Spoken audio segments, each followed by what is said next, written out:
listening to Season 1 of the Get Started podcast, the podcast show set to reveal fintech's brightest founders. We've kicked off with 9 fintech leaders recording live at Europe's biggest fintech show, Money2020. Stay tuned and email us at contact@getstarted.media if you'd like to feature. So, good morning to Nick Tucker. He's the Chief Revenue Officer and co-founder of Paytently, and we're here at day 2 of Money2020 Europe. Hi Nick, good morning. Thanks for joining us. Good morning. Thank you so much for having me on the second day of Money2020. It's great to have the opportunity to speak to you and tell you a bit more about Paytently. Great. Looking forward to hearing more.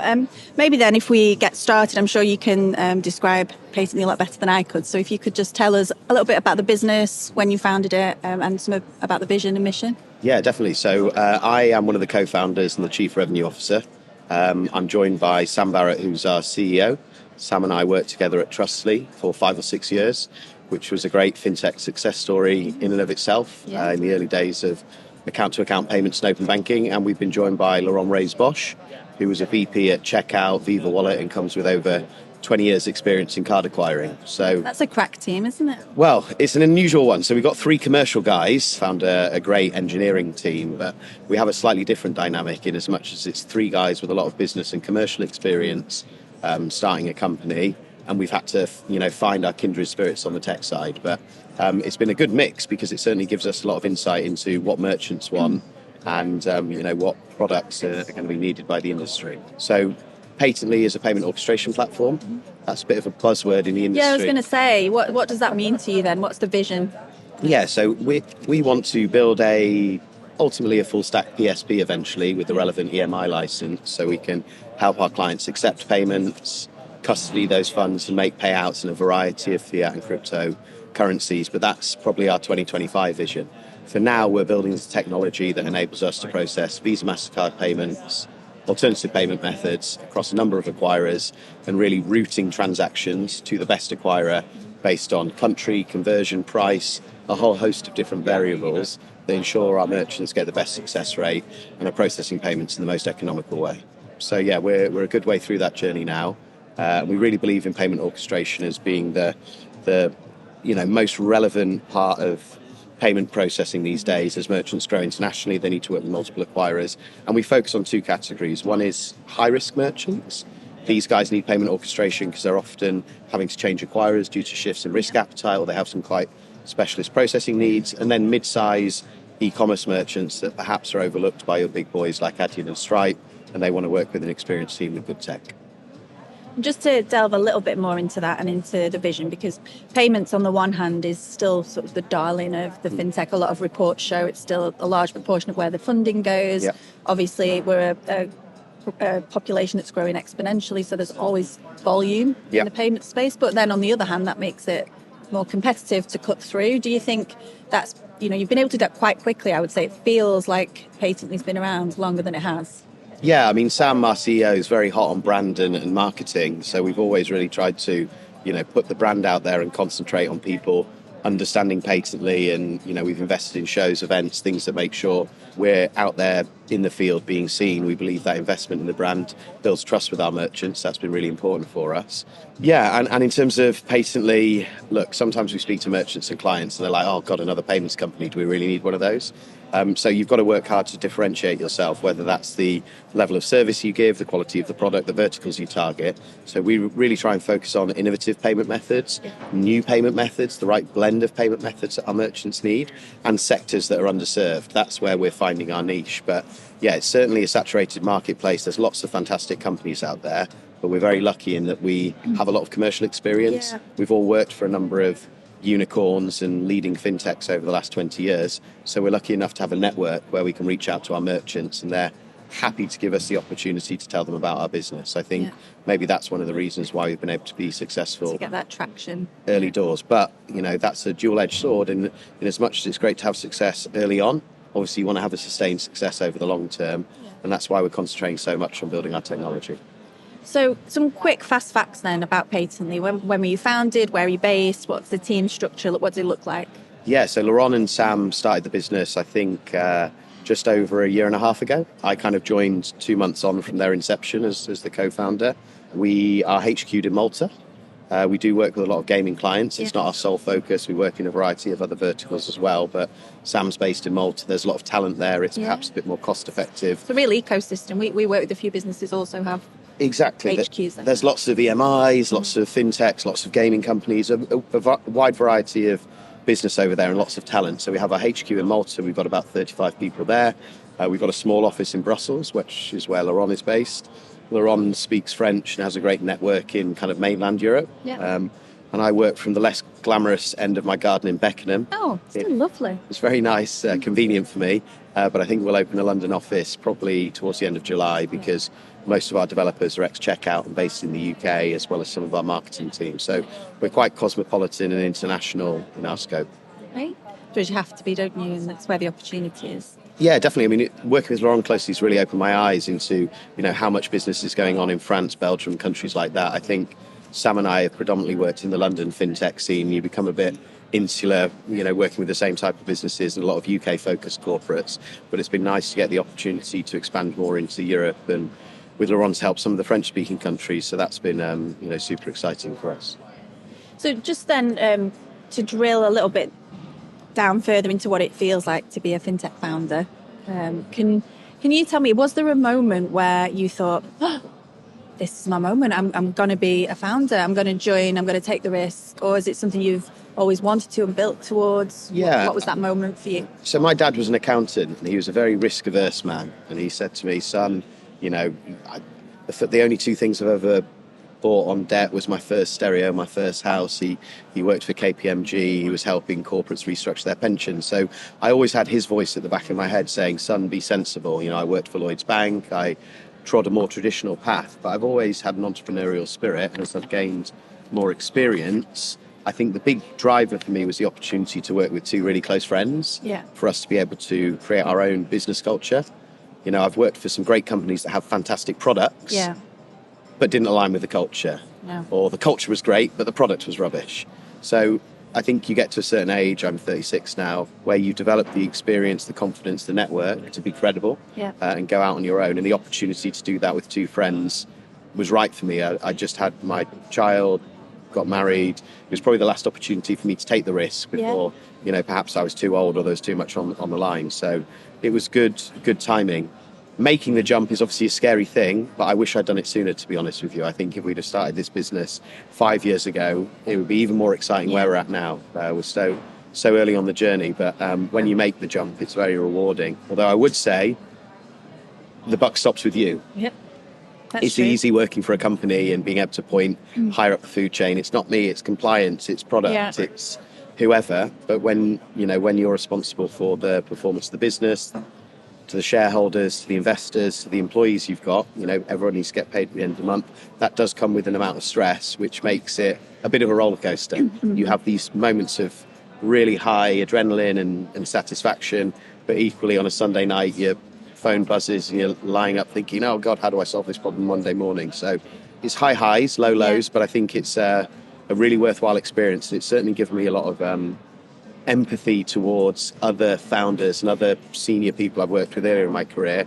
When you're just working for a company, you probably don't understand the stresses they're going through. So it's been a really worthwhile experience. Well, especially in a sector like this as well, where there's there's lots of different moving parts, VCs, investors, partners, regulators. It's a global industry, like you said. And also, I know you mentioned brand a little bit earlier on, and culture. I think that chemistry between founders is really important because we're seeing B2B buyers behave a lot more like consumers in terms of how they choose suppliers in the fintech space. So it makes sense that you've come along so quickly. You've got that chemistry, that history, and you're making traction. Yeah, definitely. I mean, the first year of our marketing strategy has been a lot around the founders, putting ourselves out there, getting our industry experience and thoughts on different sectors out in the public domain. I think as we grow as a business, we want to start focusing more on the products because that's ultimately what should speak for itself. But yeah, it's an exciting space to be in and a great time to be working in fintech. And with the advent of social media and the popularity of LinkedIn, I think they've just started a video scroll through like TikTok. I think if you can get good quality digital content out there, people do watch it. And it's a really, cost-effective way to punch above your weight when it comes to your opinion, your product, your brand. And it's very democratic in that way. Yeah, I agree. So just in terms of you had the pivotal moment of experience coming together with opportunity and then people you wish to work with. Was there anything on a more practical sense that's happened that's gone well that you think has catapulted? Was it a eureka moment, a particular partner, a particular client win that you would want to repeat again? We've been really lucky with our merchants. We got off to a good start. We've managed to maintain all of those relationships in a really good space. I think for me, the eureka moment, or where it felt most magical, was probably 2.5 months in. We'd been building our API out and we were starting to process a few test payments for our first merchant, and it wasn't going quite right. Some payments were being successful. There was a bit of an issue with 3DS approvals and some transactions. And I remember we were all sat in a barbecue restaurant in Canary Wharf with a load of developers around the table thinking, hey, why isn't this working? Why isn't this working? Got the laptops up, watching transactions go through. Someone realized there was a very minor problem with our Cloudflare account, fixed it, and all of a sudden the success rate was up in the 90%. The transactions were pouring in, and it was, to people in that restaurant, probably looked quite strange, a group of men getting so excited, crammed around a laptop with, red and green boxes going through. But for us, that was a pivotal moment when I was like, wow, we've actually built something that is processing payments in a safe and secure manner, and we're adding value for our merchants. So that was a very exciting realization that we'd actually built something that could work, could generate revenue, and could add value for our clients.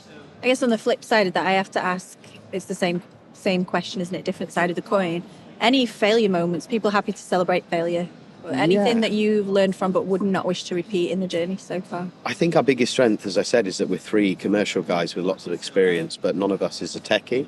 So the challenge for us in the first 18 months of the business has been finding the right fit when it comes to the technical expertise in the business, and obviously learning how to oversee and manage that part of the business as well. It's very different managing the commercial and operational side of the business than it is, technical engineers and developers.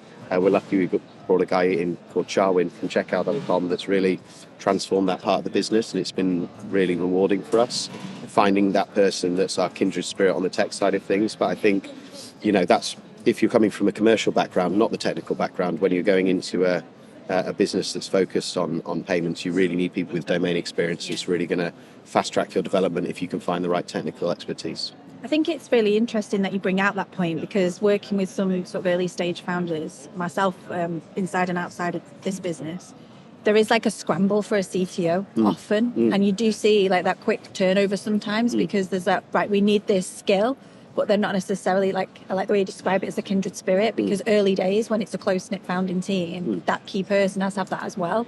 You do see some businesses go through CTOs. They appear in a deck and then they've gone and there's a new CTO. Yeah, between investment rounds, I think it's very common, right? There's a bit of a rotation there, which is a shame, because I imagine a lot of CTOs probably feel like, hey, what did I do wrong? Is it a personality thing? Is it a communication thing? Is it the tech?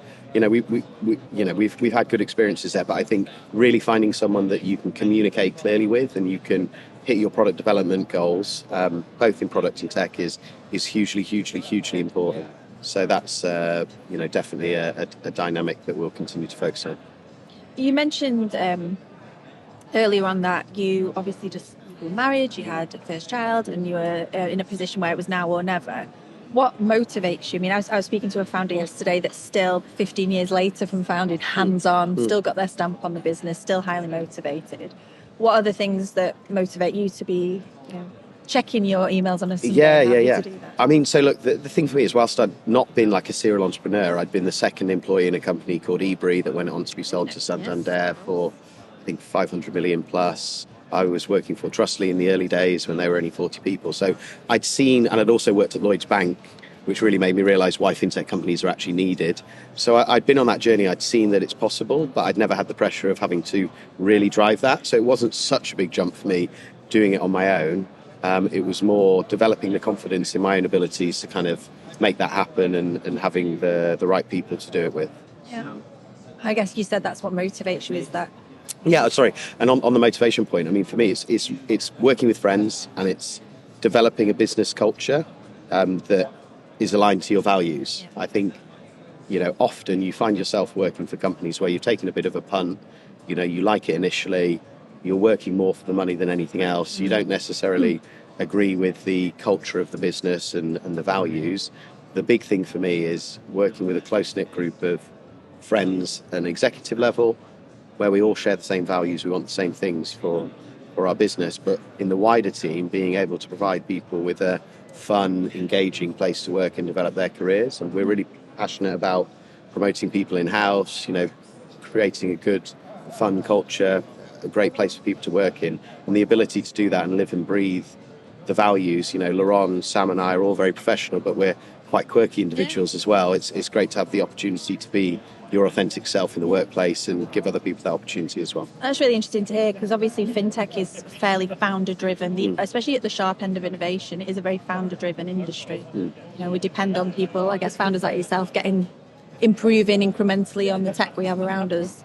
So in terms of, we've talked about Paytently, it's definitely not come out of nowhere, but it's made a big impression in a short space of time. We've still got businesses 8-10 years in calling themselves startups. You're all ready to start a rebrand and start thinking about the next step. Yeah. Where are you in terms of where you expected to be at this stage? I would say we're on track, right? We're post-revenue, we have a good portfolio of merchants, and we're developing our technology all the time and launching new products. So, we're on track. Obviously, you always want things to be quicker. You want to ship more product faster. I think the big realization you have when you start developing your own tech is how much time it really takes, how much attention to detail you have to have, how much a sprint actually costs, right? It makes you much more rational and reasonable and patient when it comes to shipping new features. But I'm really happy with where the business is at. I think, we're looking to extend our seed round to give us some more capital to develop some new features on the gateway, which is going to be very powerful. And the best is very much yet to come. We're going to go through an EMI license application next year, which will enable us to do some fun stuff on the collection of funds and payout side of things. So the best is definitely ahead, but I'm really happy with what we've achieved from the first 18 months in business. Isn't it great to be hearing stories like that when, the fintech industry itself, I guess, taken a little bit of a knock, the brand of fintech. We've seen, high valuations, we've seen layoffs, we've seen a lot of businesses, say, going to the US, pulling out of the US. So it's great to hear that businesses like Paytently are coming through. Do you have a specific view on why maybe it wasn't just market drivers or the economic crisis, why so many fintech startups seem to, I don't want to say fail because it sounds negative, but why they don't make it to the... It's probably one of three things, isn't it?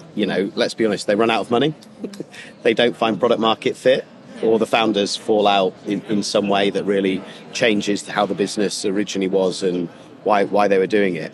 So it's probably one or a combination of those factors is why businesses die out. We're very lucky that, whilst payments is quite a saturated space, we know it's a profitable space. We've been in the industry long enough to know which areas of the business are the most profitable. So I think we're lucky that we've managed to get ahead of the curve when it comes to building a profitable fintech.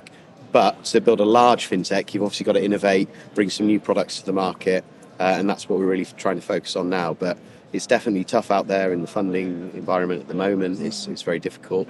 We're lucky that we've managed to find some supportive private investors, but I think from a VC perspective, a lot of money was thrown at a lot of companies that, perhaps weren't doing anything that interesting and perhaps didn't deploy the capital that well. So it's difficult out there.